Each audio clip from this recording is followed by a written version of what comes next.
Hello everyone, my name's Kevin. Welcome to the review for NXT TakeOver Stand and Deliver 2021 Night 2 Part 2. The only reason I'm doing this is because the unsanctioned match was like an hour and 20-ish minutes long. I think it started, when we were looking at it, it started at like 1:48 something and it ended at about 2:50 something for the hour total. So it was about an hour and 2 minutes or so, somewhere around there, somewhere ballpark around there, basically. So it was a long fucking match. And I really just was like, I don't really want to do that because I don't know if there's a time constraint thing on my new phone with recording. So I was like, I'm just gonna do it in a separate video to make it easier on myself and not have to rush through the review because, like I said, it starts on page 10 and ends on page 14. It's a long fucking match. It's a long review. I'm fine with it. Actually, I can tell you guys exactly how long it went. I just realized I can go in and tell you exactly how long this match actually went. Oh my god. If you guys can't tell, I'm a little bit exhausted on wrestling already, and I still have 2 more days of watching it. And then it's going to go into Mania, or into Raw and NXT. And then AEW, which we have 2 episodes of AEW that we have to watch too, so that's great. So this is the final match for NXT TakeOver Stand and Deliver, the final match for Night 2. This is the co-main event, which normally means it's the thing taking place first, not the thing taking place last. But it's an unsanctioned match, so I guess it makes sense. Give me a second. We're going to go see exactly how long this match went, because I'm honestly curious to see how long this match went.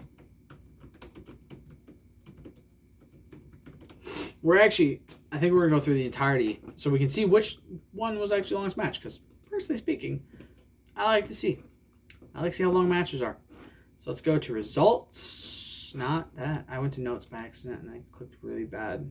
Go back one more. Results. All right.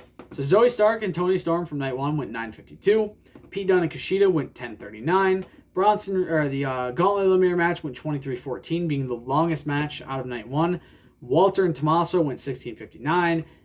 The Triple Threat Tag match for the NXT Tag Championships went 15:24. And Raquel beating Io went 12:56. The longest match of the night, or of the pay-per-view, was actually O'Reilly and Adam Cole, 40 minutes and 19 seconds. Karrion Kross and Finn went 17:05. Gargano and Reed went 16:23. Ember and Shotzi versus The Way went 10:34. Santos versus Jordan went 18:08. And Killian Dane and Drake Maverick versus Fandango and Tyler Breeze went 8:38. So 40 minutes and 19 seconds. A lot of this is promo stuff, so I guess that kind of makes sense. But final match, men's unsanctioned match, Kyle O'Reilly versus Adam Cole. Prediction was O'Reilly for both. There were some more Frankie Monet vignettes. Excited to see whoever she is. Most likely the former Taya Valkyrie on Tuesday. Most likely this is Taya Valkyrie, otherwise known as John Morrison's wife. Because when she bent down to pick up the dog, which has been revealed to be her and John's dog Presley, the arms kind of looked familiar, like they looked like her arms. I've seen a lot of pictures of her with John Morrison and a lot of videos of her wrestling. The arms and legs that we've seen in the videos look kind of familiar, and they look like they definitely could be hers. But I guess we'll see when Tuesday rolls around. Backstage was Santos Escobar and Legado del Fantasma. And he cheated to win. Had it not been for them, he would have lost. But he's the champion of champions in his mind, I guess. I really want to see somebody take that title from him. I really fucking do. Watching Legado lose the tag team championships was magnifique. All right. Amazing video package for Cole and O'Reilly. I mean, it's a lot of the same shit we've heard. Like the promos they do are the same ones we heard a couple weeks ago on NXT. So it's not anything special for the promos, but the video package was really cool. Showed a lot of old pictures of them. So the Undisputed Era stuff. I'm so sad they broke up, if you guys can't tell. Like, why, Adam? Why? What drove you to do... Oh, right, storylines. I do feel bad for Jesse, for those of you who don't know. 2K20... Jesse drafted the Undisputed Era, taking them away from me for the first time since they were a team of 4 or a team of 3. That literally the first time I had not gotten Undisputed Era since they debuted. And then 2K20 sucked ass, so we didn't even get to use them. And now he will never get to use them. But we have made a deal. I'm going to let him take some people to kind of make up for that. I'm going to let him be like, all right, you can choose who you want. And, I mean, if he wants to take all 4 of them, he perfectly can. That's perfectly fine by him. If they still have the Undisputed Era, I'm going to let him take the Undisputed Era. It's going to break my goddamn heart to let him take the Undisputed Era, but I'll let him take the Undisputed Era. Yeah. O'Reilly's in a very badass attire. I'm ready for violence. Bring it on. Lots of security for the match, which is insane since it's a wrestling match. Just let them fucking kill each other, man. It's an unsanctioned wrestling match. Let them kill each other. Like when I was talking about, I'm like, this is the thing we're doing at violence, death, murder. I love it, and I love how in that scenario, murder is the questionable one. No, somebody's definitely gonna die, but murder is the questionable part. As you guys can see, I'm a very loopy person sometimes. It's great. This is what it's like being around me 24/7. I'm fucking fantastic. O'Reilly's in control. A lot of big kicks to the face. Punt kick to O'Reilly. He jumps over the top rope down onto Cole. O'Reilly's thrown into the barricade, and again, he catapults Cole into the barricade, then throws him into it again. O'Reilly grabs a chair, sits it up, sits Cole into it, and kicks him multiple times. Cole grabs his leg, and then O'Reilly reverses the slam and sends Cole onto the ground. Guillotine in on Cole, heading up to the corner. Cole gets free and shoves O'Reilly down, hitting the apron and landing on the ground outside. You guys will notice I say Kyle a lot more. Normally I tend to stick to their last names and except in certain situations. However, typing O'Reilly as I'm watching the match takes forever. So I just said fuck it. I'm going with Kyle. I'm going to say Kyle 90% of the time instead of O'Reilly because it's a shit ton easier to type 4 letters than it is to type the O, the apostrophe, and then the rest of his name. Kyle's thrown in the barricade. Cole grabs out some more chairs, including a few Undisputed Era themed ones. He attacks Kyle with it. Cole's still in control, throwing him into the ring, pressing down on the neck with a chair. Kyle's thrown into the turnbuckle. Cole hits him with a neck breaker onto the Undisputed Era chair. Kyle rolls through, taking some control and attacks the arm. Ushigoroshi to Kyle for a 2 count. I love the call of Ushigoroshi by Corey Graves in the video games. That's a tangent, but I'm just going to say that right now. The 2 things I love hearing Corey Graves call more than anything are Kinshasa's and Ushigoroshi's, because the way he screams Ushigoroshi is so great. If you've not seen it, I think it's in 2K19. Go to 2K19, go use AJ Styles, and just if you don't know what the Ushigoroshi is, it's the fireman carry, and then you drop them like this, and it's the neck breaker onto the knee that Adam Cole does every match, like 90 fucking times. So you can do it with Adam Cole as well. And the way Corey Graves calls it is just fantastic. He's just like, Ushigoroshi. And it's just so much force behind it. And I love it. Cole taunting a lot. Kyle taking control with lots of strong strikes. Big punt kick to Kyle. O'Reilly takes Cole out of the knees. Lots of kicks and knees to Cole. We want tables chants by the fans. Sadly, we did not actually end up getting any tables in this match. I just realized this was an unsanctioned match with not one fucking table spot. Massive forearm smash to Cole. Man, that could have ended the match. Slams him down on the chair. Heel hooks locked in. Kyle with a diving drop kick to Cole outside, seated on the chair. Hits a big knee to the midsection. Kicks him again. Cole lifts the chair as Kyle goes to punch him. And he says, fuck it. Punches the chair right in Cole's face, which I thought was badass.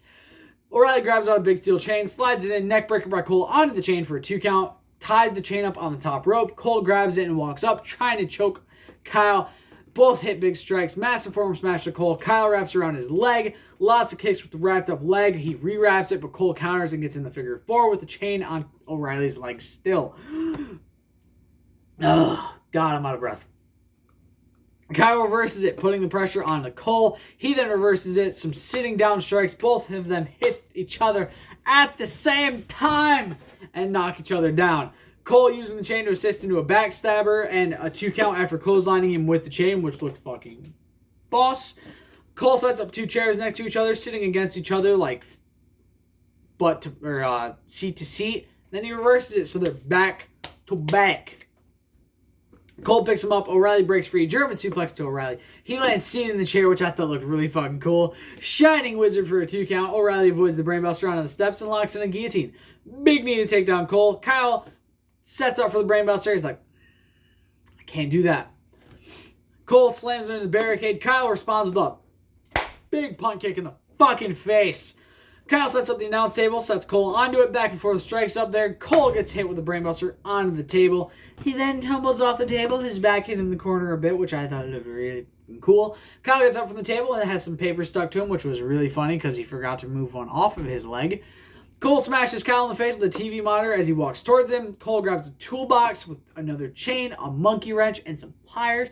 I think he was getting ready to pull out Kyle's tooth. I don't know for sure. O'Reilly fights back.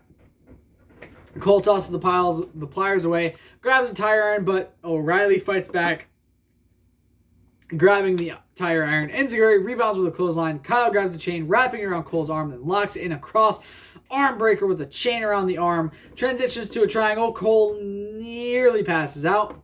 Hits Kyle with the tire iron in the ribs to get out of it. Both men grab a chair.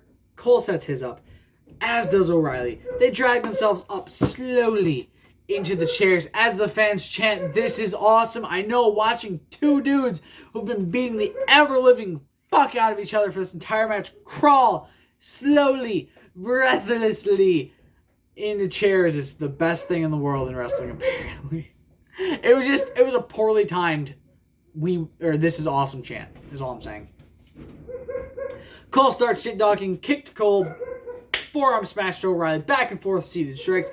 Kyle gets the better of it, low blow, super kick to O'Reilly for a 2 count, sets the Undisputed Era chair on O'Reilly's neck, grabs the other one. The ref's like, Cole, you don't need to do this, you don't need to do this. Cole's like, no, fuck you. Hits him down, says, when I say shut up, you shut up. Cole says, when I say shut up, you shut up. Heads up top, hits Panama Sunrise, but the ref is still down because Cole is a fucking moron. Cole gets more pissed at the ref and tells him to get up, calling him stupid. Cole heads out with the Undisputed Era chair, throws it into Kyle's face, because if there's one thing Kyle O'Reilly is great at besides selling, it is taking unprotected chair shots to the dome. If you guys don't remember, at the first 4 games, Kyle O'Reilly ran at somebody with a chair, was going to hit him with it. It hit the ropes and went boop right into his face. And it's fucking hilarious. If you've never seen it, go back and watch the original NXT TakeOver War Games. And watch Kyle O'Reilly hit himself in the face with a chair. It's fucking hilarious, man. He's great. Kyle O'Reilly's great. Repeated slams by Cole into the barricade. O'Reilly moves and slams him into it. O'Reilly gets a guillotine in, and Cole's like, oh, no, sorry. This is before that. Sorry, he's got a lot of guillotines in. Ramps him into the barricade and takes control back. They go up back onto the ramp. Guillotine in on Cole again. He's like, no, no, no. And jumps, sending them both through the middle of the ramp.